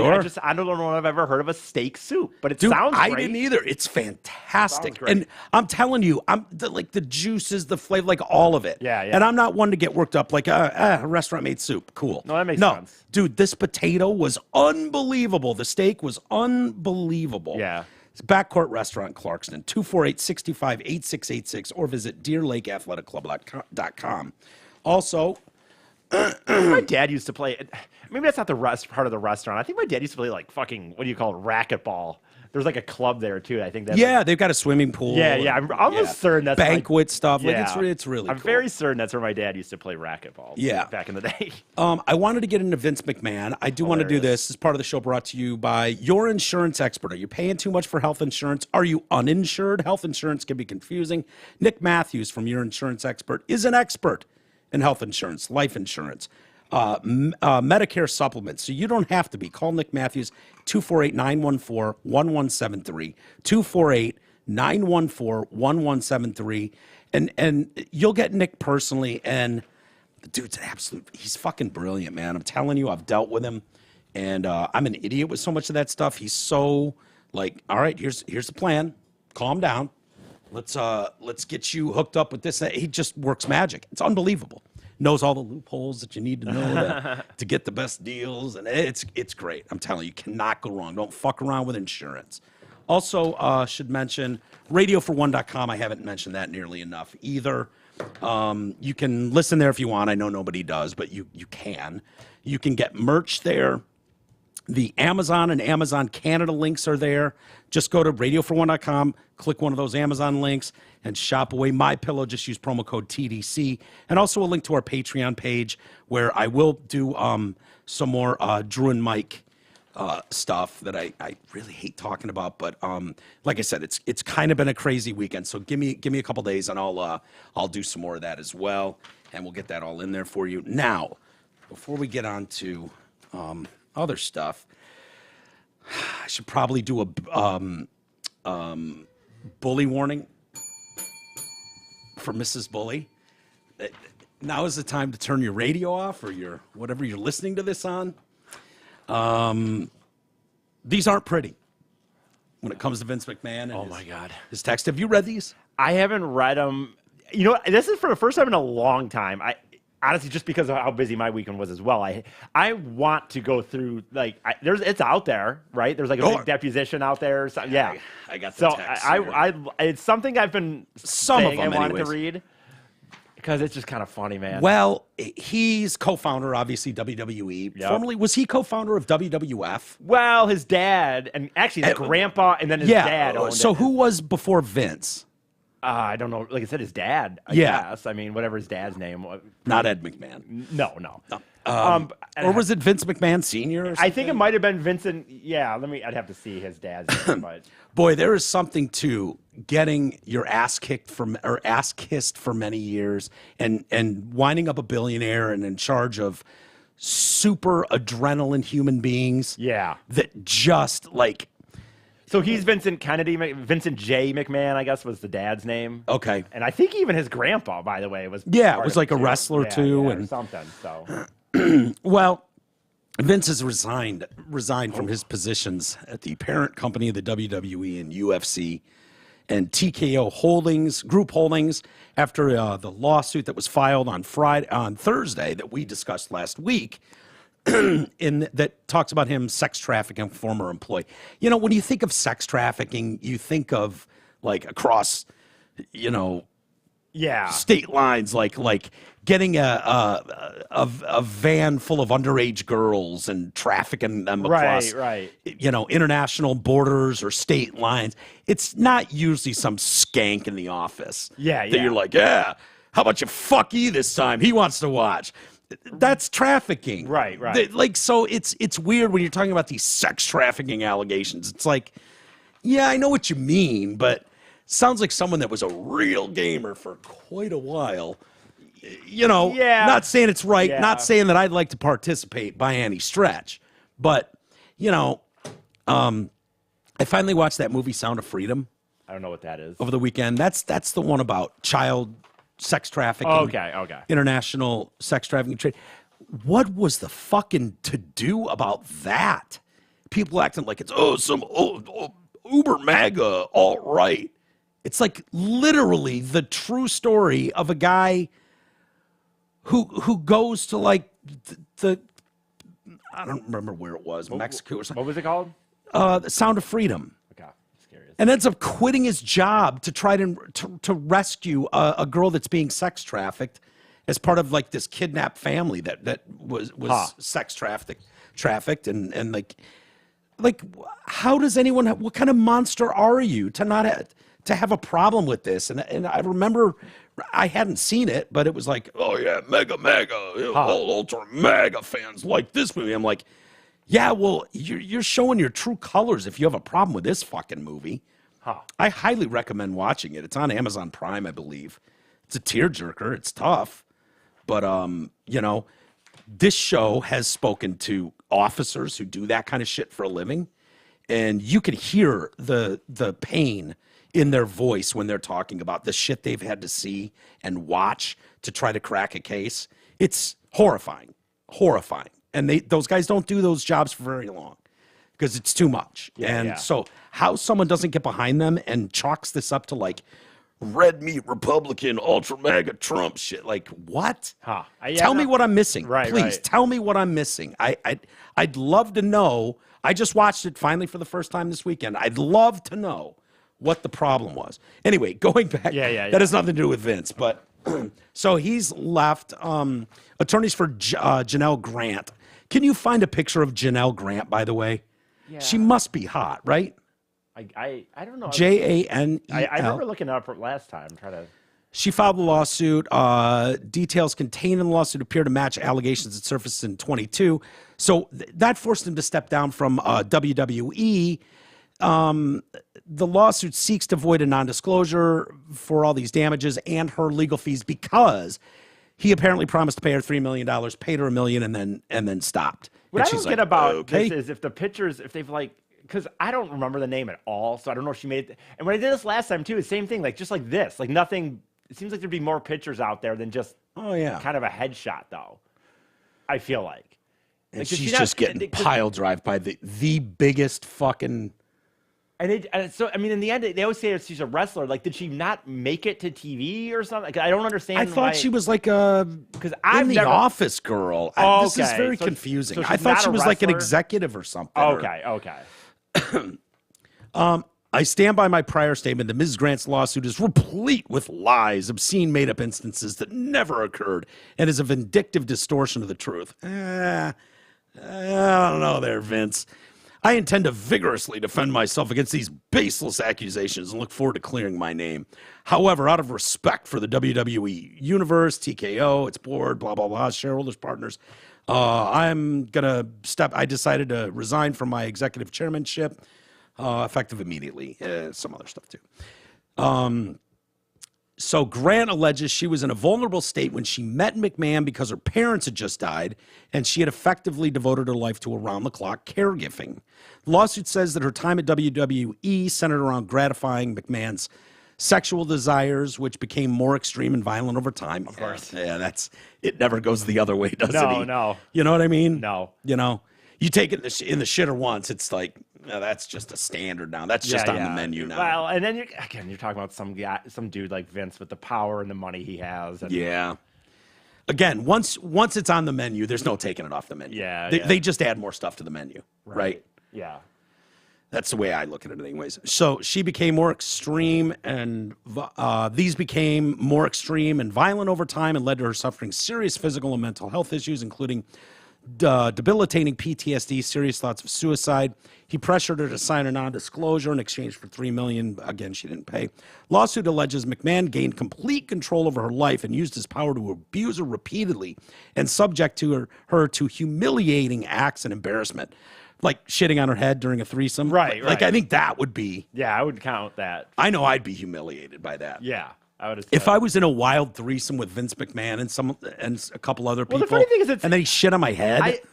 I haven't read enough because I just haven't read the articles exactly. But I know I see enough memes and see enough jokes about it that it sounds like Brock Lesnar was involved with this because I just see enough things. Sure, I could see that. Well, no, but everything I see when people are joking about it are showing him in like the meme or in this thing. So I don't know if that says it in the. Have you read a lot of these or no? Yeah, I've read these. They block out names. Okay. It sounds like there's a lot of black dudes involved, which is fine. I have no problem with that, but I don't know who like the big black wrestlers are. Yeah. You know what I mean? Yeah. He was naming black dildos after them too, and black sex toys, and then So following the threesome, I don't know if that's the threesome where he shit on her head or not. Okay. But I'm going to assume. Yeah. For discussion's sake, it is. How does that, man? I mean. When you gotta go, you gotta go, but still. So, do you mean? I wonder if it's something that he was like he wanted to make happen. So, you talked about at one point. I think you said last week that she was like left in the kind of an office even or something, like locked, and he was just like kind of going in and out throughout the day. Yeah. Did you say that? Yeah, I think so. So would he wait at one point to like, okay, this is it. I've got to take a number, or like. Well, it sounds like they were meeting at hotels and stuff. Maybe I don't know. But like if you're gonna shit on someone's head, like, are you waiting until you have it, or do you have to go and then you just think, oh, I could do this? I was thinking that. I was thinking the latter. Either you're just pounding away like normal. You've chosen your hole. Yeah. You're going to work. Yeah. You're just pounding away, and it's like, ooh, a little belly rumble. I could let this go right now, and it's like, well, might as well use the human toilet. Yeah. You know what I mean? I guess I've seen this in porn before. That's all I think. I don't think it's something you plan out really. Okay. Like, but he must be into it. It must be. I don't know. It could have been just like. I don't know. With him, dude, the amount of fucking debauchery that he's probably been involved in. Exactly. I mean, allegedly. And like I know I made the joke last time, but I mean again on TV, the Kiss My Ass Club. So I mean you know that he's into. He has a level of a god complex that he's into the idea of like, literally kiss my ass. Yeah. Not just kind of like, oh, jokingly, kiss my ass. Yeah. No, fucking do it in real life. McMahon, so this is on May 11th, 2020, after a threesome. McMahon sent a message to Ms. Grant. I love it. That's you, Janet, or Janelle. You just can't get enough, can you? In the future, it's going to be so bad that you'll demand to be fucked twice a day and not just with so-and-so in a three-way. So that could be whoever's name that is. I don't know. Why not let others see this beautiful, voluptuous body and watch you shake uncontrollably when you come? They'll go out of their minds. Then I'll find more friends and will tie you up so you're helpless. I'll direct them to have their way any way they want. Who can make you scream the loudest? Maybe I'll just line them up and have them squirt in your mouth, your pussy, all over your tits and ass, all at the same time, and you'll be covered in cum. Oh, god damn. Sorry, Miss Bully. And we'll make you eat it all and taste everything. Everyone's cum. The next morning, you'll be a little sore, but you're still going to want more. After all that, fucking over and over. You sent that in text form? So, for whatever it's worth, it does say that, there's this big wrestler, Brock Lesnar, who was also a fighter, too, whatever. And he was kind of been gone a while. He probably was going to come back in the Royal Rumble, which was just this last week in a big pay-per-view. And he didn't. And it is because he's linked. There's some link to him in these allegations. Oh, boy. Yeah. So, after the threesomes began, McMahon became more sadistic and his fantasies focused on control, such as choking, sensory deprivation, pain, humiliation, and group scenarios. Oh, boy. Regarding your last picture, you need your panties ripped off and 3 big black dicks in all 3 holes at the same time. Oh, my God. Jesus. Way up your and way up your ass. And so he wants to watch as this. far as they will go, but even farther. And the thickest cock goes down your throat, so it makes you gag and convulse. As those big black cocks pound away, it feels like from the start you're being assaulted, but it's made you come nonstop. Just one continuous, constant orgasm. And just before you pass out, those big black dicks squirt their loads inside you. What are the responses to these texts? I mean, you know what I mean? Like, what do you even As say? you lay on your stomach, the cum is coming all over your holes. I'll turn you over and jack off on you. What? I know. Wow. What does she say back to that? I don't have that. I'm guessing. Or, No, these are texts from Vince. Right. Oh my God. What do you even say back to that? You know what I mean? Yeah. Sounds good. Sure. Can't wait. And when will this be again? Oh my God, there's so many of these. And that's how. Oh boy. So then, this dipshit, of course, he shared explicit photos and stories about Miss Grant with WWE crew at TV tapings. A group McMahon also referred to as, yeah, these are your fan club. Yeah, because of you, Vince. Right. McMahon exuberantly messaged her a truthful story, having just shared explicit content of her with a group of 12 men on the WWE tech crew. Oh, boy. And recounted the details he shared with them. You know, some of this can be chalked up to boys will be boys. Right. You know, like back in the heyday of the Drew and Mike show, we knew a lot of people at, the sports teams, and the Red Wings were tight with us, and so were a lot of people at Joe Louis. And, the camera guys got lots of videos of chicks popping their tops. Yeah. And there were in-house videos of Right. just like all the titties. Yeah. So, boys will be boys. They're going to share Well, those if things. if they're doing it willingly, and this is not, are you talking about like at the game or just kind of well, that's Yeah, they're not going in the bathroom. I don't want to make it sound Right, like like that. that's- They're just filming the crowd and stuff, and someone flashes their yeah, tits. that's and my like, point though. check. That's kind of different to me. Oh, yeah, but the idea of like sharing it with people that maybe... Yeah, but I mean, Oh, yeah, no. Hey, I'm not making excuses here. I want to see, is he about to say what he allegedly like said to the people? I just passed my phone around to a bunch of guys on the tech crew. They were screaming, oh my God, she's fucking beautiful. Look at that ass.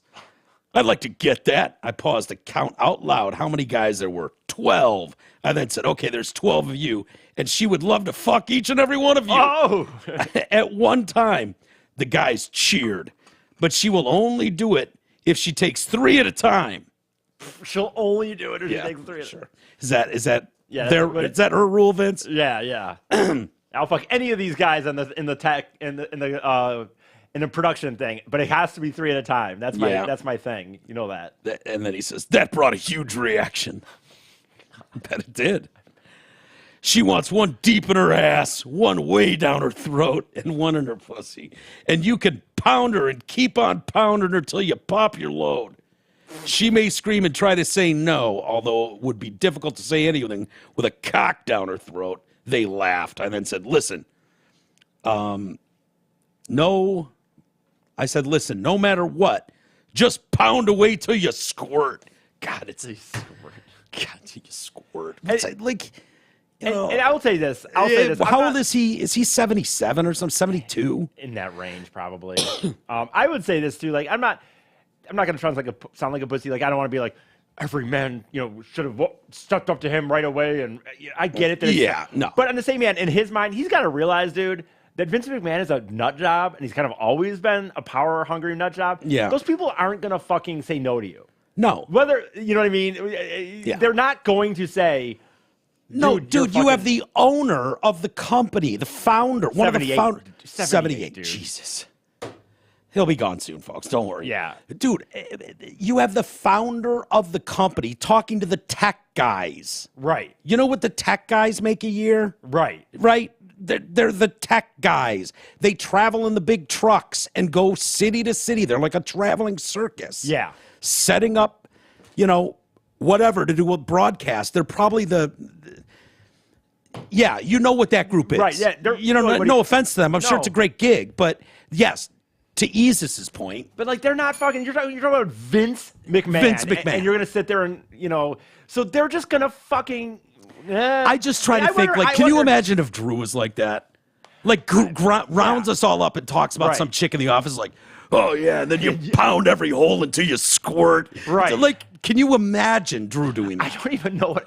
And I know I would. I'll be honest. I know I'm not man enough that I'd be like, that's wrong. But I know that I'd just kind of be like, oh yeah. Oh God. So even when he said, I would have to say, you have to take it for all these guys in this whole. We're kind of past what used to be called the Me Too movement. But for anyone that wants to, get them on like a Billy Bush thing where they're laughing, they should be, Oh yeah. I'd like to know really how that laughter was. Fucking yeah. Vince saying, "Oh, and they were all. You should have heard the reaction." Well, that's Vince McMahon.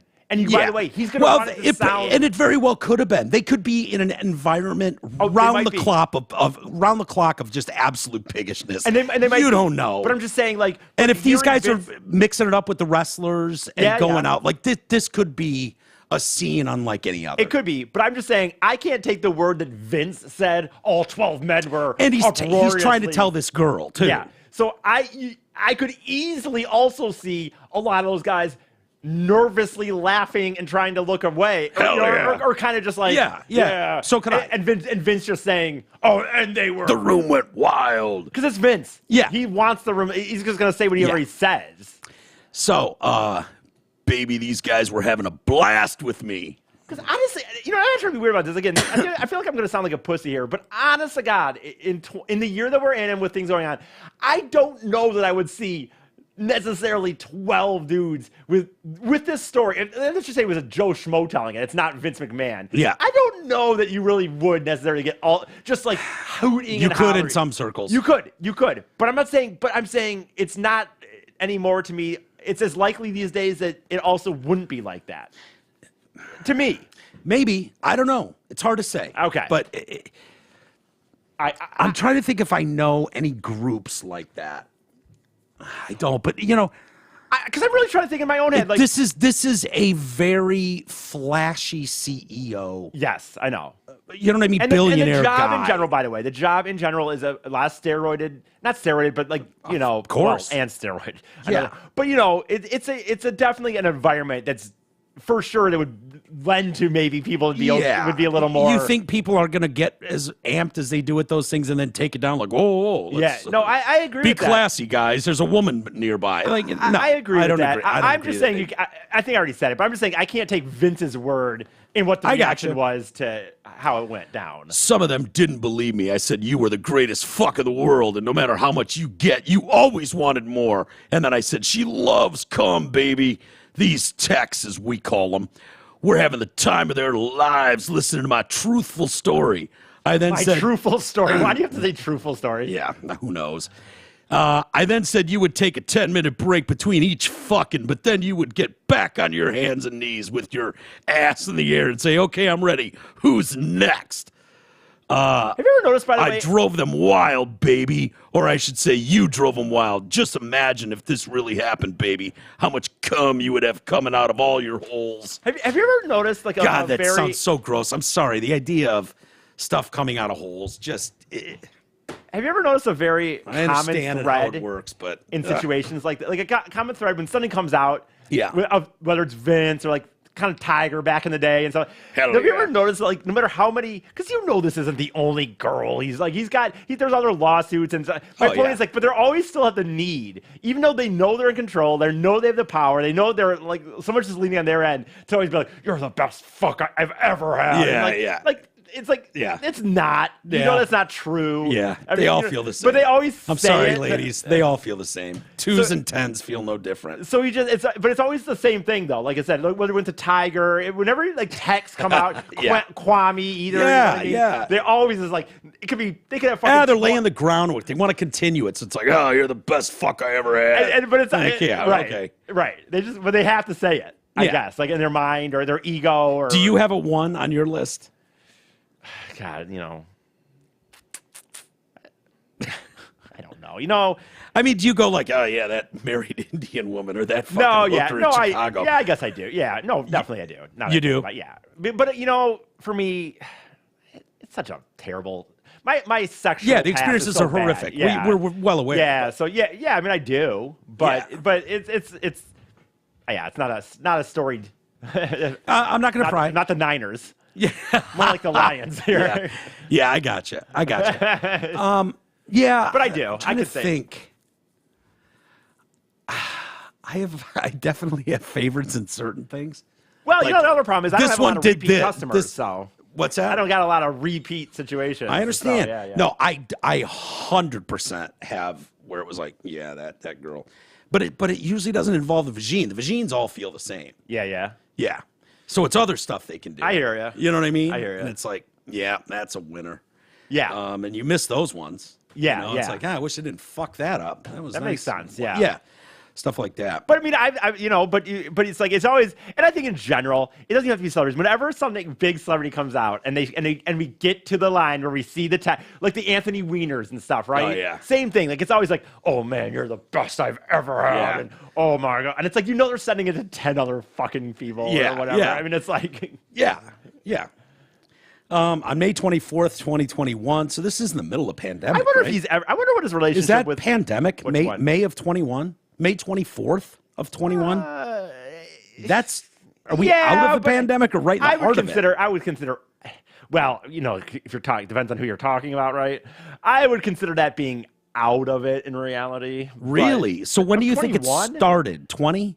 Yeah, March of 20. And in my mind, well, what did you say? What month did you say? I said May 24th of 21. I wouldn't say I would say that was the beginning to me where things started to be like. So calming down? Well, not for most people. No. I would say though, but for people like even like me, where I was doing more things, I guess. Maybe it's a, you know what, dude. I'm snipping hairs here. You're probably right. This one was June of 2020. See, that's hard of the. Yeah, I would count That's when he's talking to these guys, all these guys, the 12 dudes. I would count that. So June were they 20... doing live stuff then? No. They were. So these are crew guys. They would have been back then. They would have been doing shows that were to nobody. May 11th, 2020. Yeah, they would have been doing shows to nobody. Okay, so the May 11th, 2020. He's talking to this girl like 3 at a time and 3 weeks. That would have 100% been pandemic. Like, now you're hardcore then. Yeah, like. And then we've got this is like heart of the pandemic when he's talking to these guys. It looks like it's June or July 25th of 2020. That's hard. I mean, dude. Hard. That's I thought you were saying 21. So I don't know why he's with these guys, the crew at TV tapings. Well, they started doing TV shows. They were just doing it from a single location. They just weren't traveling. Okay. Yeah. So maybe they had. And then even for a while they did like the fake crowd. They did this thing called the Thunderdome where they had like TV screens and stuff. So okay. So May 24th, 21. We're kind of people are going. This is over. We're that's done. what I'm saying. I think. Okay. Don't give me a lot of. Certain people weren't, but by then I think a lot of people were. And certainly UFC, WWE, those people were like, "Oh fuck this." Yeah. I always wonder, real quick, by the way, his wife. I'd love to know for real. I will probably never get to know. I'd really love to know what his relationship with her is. Like his. Oh, wife. it's probably a business relationship, right? Like 100%. And she was good on the show. She played a good character for a while. What was her name? God, she ran for fucking senator of Congress too at one point. What is her fucking name? It's probably a simple business relationship. Linda. Yeah, Linda McMahon. It's probably a straight business relationship. A very Bill Clinton, Hillary Clinton situation. And even worse with someone like Vince and Linda McMahon. Do you have any idea how many business shit would be intertwined? Yeah. How many houses and finances would be intertwined? Right. It would be a gigundous pain in the ass to try and unwind. Well, like I said, for the sake of being, if she's like, Vince, I don't care where you stick your dick, asshole. But we're not getting a divorce. Stop it. Yeah. Stop it. You're 70 years old. Right. I know you're a pig. Go do you, man. You're never fucking me again. As long as we're cool on that. Yeah. As long as we're in separate parts of the mansion or separate houses altogether. Yeah. I don't give a shit what you're doing. Yeah. And then when he dies, she'll inherit everything. Right. Yeah. It's probably as simple as that. A lot of it's starting to come out too, by the way, and I know you don't watch it all, but a lot of this is his son left for a long time. There's been and all of this started to come out. There's a lot more that's seeming to connect dots. Like I don't think his daughters and his son or his daughter were very cool with how his dad like behaved How and stuff. dad, yeah. So sure. I wouldn't be cool if my dad was behaving like that either. Yeah. You know, some people would. Yeah. But they don't. It seems like they weren't, which is why some of them they've left at periods of time or kind of stepped out of the spotlight. Well, yeah, that'd be hard. He was still because he was still the ultimate guy, and so you either had to deal with it or leave. Yeah, and it sounds like at times they left. None of them would want to leave. You know, I could keep going on and on. It's just more of the same. So this could be Brock McMahon. Continue to advertise a sexual encounter with Miss Grant to WWE superstar. See, I'm telling you, that could... During the formal negotiation of a new booking contract with WWE. Here's what blank said. Maybe. Okay. I don't want to drop Brock Lesnar's name. And all I know is, though, it's enough... That's allegedly, and that's coming from Easus. It's enough that he didn't... It was definitely rumored he was going to be at the Rumble. And maybe a lot of people are talking about this. I don't know enough about these people. Mm-hmm. You know, one interesting thing, Easus... Is it hard for fans of this stuff to decipher what is real and what's bullshit? Yeah. Because I would think that there are so many storylines that have been created over the years that it's like, is he really dead? Is it work or is it, there's a term like, is it work? Work is like, are they just fucking playing it up? Right. Work, and then I forget what the other term, but work would be like, oh, this isn't real. This is just fucking the show. And then, so that's got to be really confusing to people. And it does happen. No, it's like, is this a new storyline? Right. That Vince is in trouble with the company over these allegations? Like, I can imagine fans going, oh, boy, they've taken it up a notch. No, and it does happen. And sometimes the reality is, because if everyone knows, reality is going to be the best story. And so sometimes they turn real. And I'm not going to get too WWE nerdy on here, but there's been a time where there was a few wrestlers where he was someone's girlfriend, then all of a sudden... Now she's kind of cheating on him with another wrestler, and they brought those guys in, I guess, and kind of said, hey, here's the deal, man. I know this sucks, but this needs to be on the show because it's too good not to. Yeah. And now you got them in the fucking thing, and they're kind of dealing with half real life, half story. I could totally see that. It's what popped in my head. I was like, I wouldn't, if I was, because I'm so not into it. Yeah. And I don't have anything against it. Right. It's just, limited hours, and what grabs my attention is what it is. But I'm fascinated by it. Yeah. I'm fascinated by it. I mean, this is obviously at this point. This is real. But I mean, I mean, this is a lawsuit in court, and a lot of shit's coming out. I mean, what are you gonna? I don't know. Well, so he says, here's what blank said after I told him that part of the deal was fucking you. LOL. That's your turf. She will be ruined after me and leave your ass. Plus, after me, your tool won't fit anymore. Oh, hey. Because this guy's got a huge dong. Yeah, You get what he's saying? Oh, yeah. His dong is so big that it's gonna compared to Vince's that your tool won't fit anymore. Right. Vince. Yeah. I don't know if you caught it must be so crazy to have such. Again, you get to a point of success and power, and you have money, and you can kind of just do this shit, man. Well, maybe we'll set these aside, Easus. You know what I always think about? We'll read some more. What I always think about too is I was going to tell you earlier, but I think I always think about it in a weird way is like. It's interesting that you get to a level of where he's at, right? And he can get laid if he wants to. Sure. But it always seems funny that these people who could, they're millionaires, they could be like, what do I could, I'm billionaire, I could fuck any girl I want. Yet they kind of still need these weird girls who are like, maybe need them. Like, they still don't just go to the bar and pick up chicks. Like, or he still needs a crowd of subordinates cheering it on. Yeah, that's what I'm saying. Like they still don't... to think of him as cool. Like, yeah, look at Vince out crushing it. That's what I'm saying. But so you put these people, and sometimes you think like Vince McMahon must have the ultimate confidence. You see him on TV and the character that he would perform, and he's a billionaire, and you assume these guys have this level of just confidence in themselves. And I think it's arguable that sometimes they really don't in a way. No, they don't. But they don't. Dude, I can't imagine you coming downstairs and be like, oh man, I was smacking this bitch's ass all night. Like, no. Like I would come down and tell you if I went on this trip and I got lucky and talked to a girl at the bar. Like, oh dude, Mike, I got fucking lucky, man. Talking to a girl at the bar, went back to the hotel room. Yeah. I wouldn't go down and tell you, like, and so then I started doing this. So I'm behind her, right? I'm smacking that ass. And I'm smacking that ass. Yeah. And to be fair, I'm not kidding you, dude. I've never had that.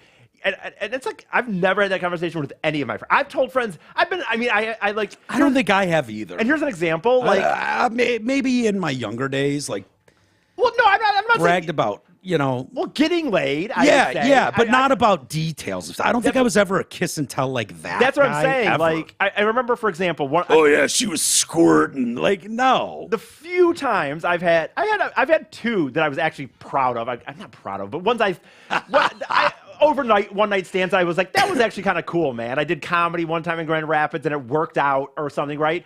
But I wouldn't come down and tell you like, well, then this happened and then this. But I'd come down and be like, oh, it's kind of dope, dude. This girl fucking was into me. I did comedy. It worked out well. Yeah. That's what I would say. Yeah. That'd be enough to me. Yeah, for sure. But my point being, you wouldn't be looking for an audience of people going, oh, Fuck yeah, no, tell us dude. more, Isis. No. Yeah, no. I wouldn't either. But again, you're this level of a powerful guy, and But back to what I said, dude. If you're Vince McMahon and you're Mr. I can blah blah blah, then why do you need that? Because you're really weirdly you're not as confident, as secure as you think you are. Yeah, yeah.